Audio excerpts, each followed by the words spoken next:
Welcome back. Reading the Bible, Loke. Let's get to it. I don't know, man. I'm hot, then I'm cold. I'm hot, then I'm cold. It's like May. I'm still in hoodies. But here it's windy. I don't understand. On the other side of town it's windy, like windy. And the right wind hit me. I just be feeling like I'm be feeling it. Uh, And that's crazy, man. That's crazy because I can be out in the yard, like at where my house is. No wind, no breeze, and need it, right? Because I'm working. And I go over here to the park. Winds is just a gust. All right, let's see. Nehemiah 13. On that day, they read aloud from the book of Moses so that the people could hear its words. And it was found written that no Ammonite or Moabite could ever enter the assembly of God, because they did not meet the Israelites with bread and water, but hired Balaam against them to curse them. Dang. Yet our God turned the curse into a blessing. When the Jews heard the law, they separated from Israel all who were of foreign descent. They ain't want to chance it. They like, yo, we done. No, we needed bread and water. You put a curse on us. Not only did you not bring it. All right, let me just. Now, prior to this, Eliashib, the priest who was appointed over the chambers of the house of God, of the house of our God,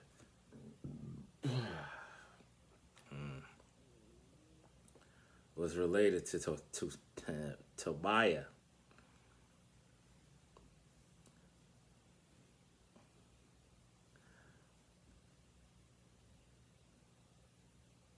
Tobiah, our adversary, had prepared for Tobiah a large room where previously they had put the grain offerings, the frankincense, the utensils, and the tithes of grain, new wine, and olive oil, which were given by the commandments for the Levites, the singers, and the gatekeepers, and the contributions for the priests.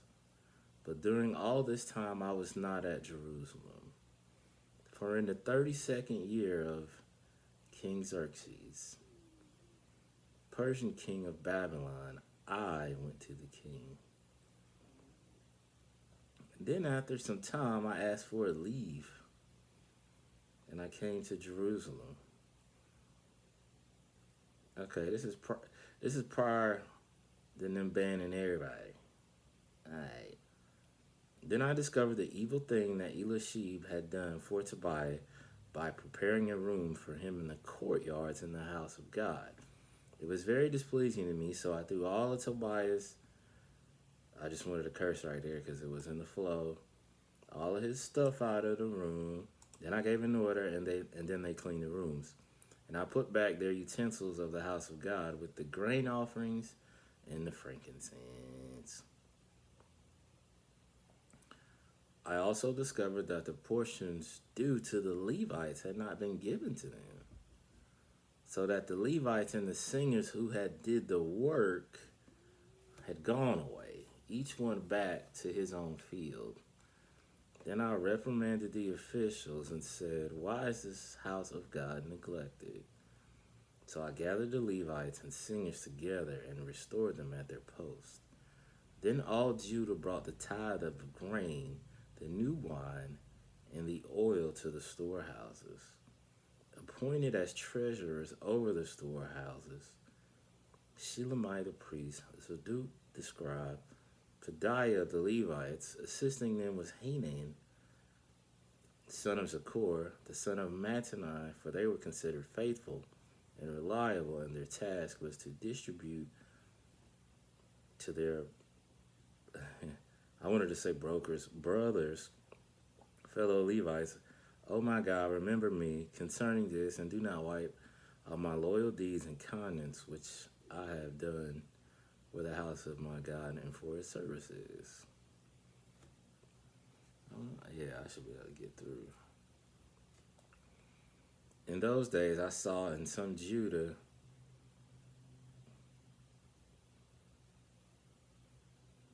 In those days, I saw some in Judah who were treading wine presses on the Sabbath. They were sipping wine on Sunday. That was a problem.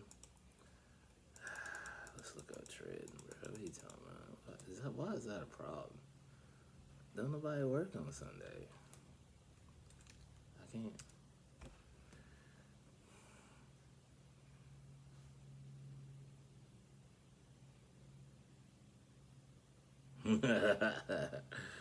Okay. Yeah, so in these times, we don't want to be sipping wine on the Sabbath or bringing in sheaves, sacks of grain, loading them on donkeys, as well as wine, grapes, figs, and all kind of loads.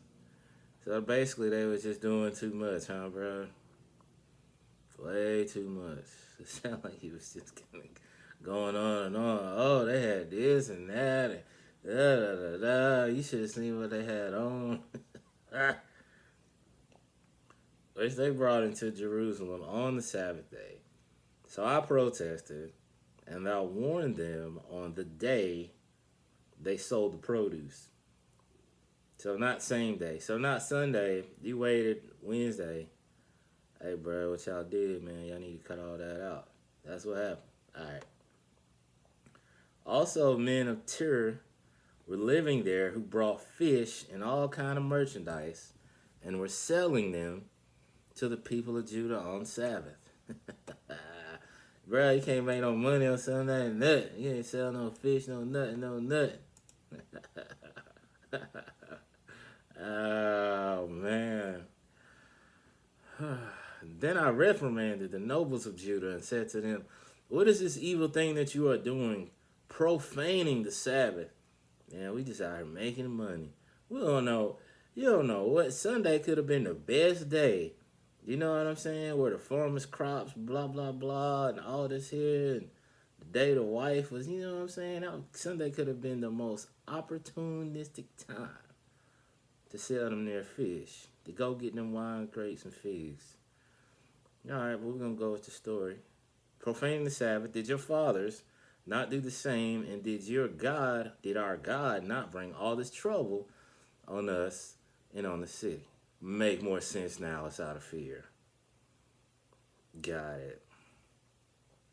Yet you are adding to the wrath on Israel by profaning. I got it. It makes sense because so many people do things and then won't do things just out of fear, lack of knowledge. Now, when it began to get dark at the gates, because I mean, and I'll stop right here for a second. You don't know, like, them little dudes could have been praying for an opportunity, and God might have told them, "Hey, bring the fish on Sunday." We don't know that. You know what I'm saying? All right, let's go again. Now, when it began to get dark at the gates of Jerusalem before the Sabbath, I commanded that the doors be shut and not opened until after Sabbath. Then I stationed some of my servants at the gate so that the load would enter Jerusalem on the Sabbath day. So once or twice the merchants and the sellers of every kind of merchandise spent the night outside of Jerusalem. I warned them, saying, "Why do you spend the night by the wall? If you do that again, I will use force." Now we trying to hurt people. From that time, and I get it, from that time on, they did not come on the Sabbath. And I commanded the Levites to purify themselves and come and guard the gates to keep the Sabbath day holy. Oh my God, remember me concerning this also, and have compassion on me according to the greatness of your loving kindness. Okay. In those days, I also saw Jews who married women from Ashdod, Ammon, and Moab. Okay, so all this is leading up to why they banned everybody. As for their children, oh man, let me finish 23 through 30 and then we'll stop.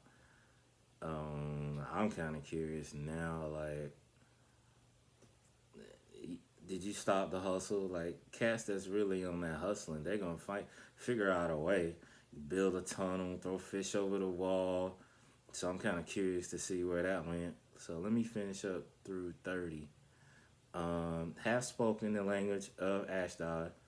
Basically, you out here marrying chicks, they don't even know the language. You don't know their language. This is what it say. And none of them knew how to speak our language. The same stuff going on today. Same stuff. But only the language of his own people. So I contended with them and cursed them and struck some of them. Wilding. We out here wilding. Own law. Cursed them and struck some of them and pulled out their hair. This dude out the chain. And made them swear by God, you shall not give your daughters in marriage to their sons, nor take any of their daughters for yourselves. Did not Solomon, king of Israel, talk about this here?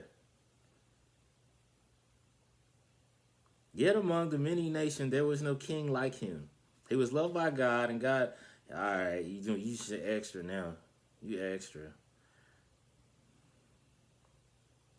Do we then hear about you that you have done all this great evil, unfaithfully unfaithfully against our God by marrying foreigners, pagan women?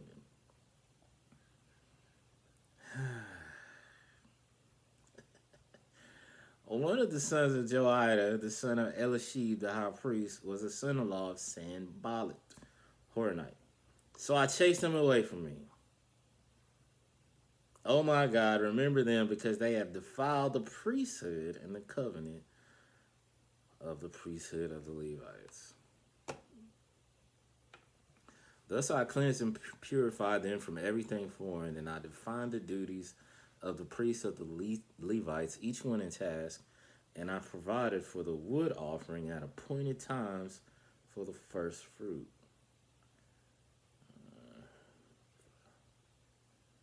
Oh my God, please remember me for good. I bet. I bet. Alright. Next book, Esther. I'm already reading Esther, so I think I'm gonna stop my reading and then start reading something else.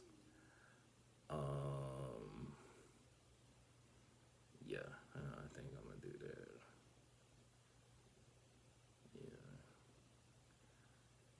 that way I could be like, okay, cool. Thanks for reading the Bible, Loke. Till next time.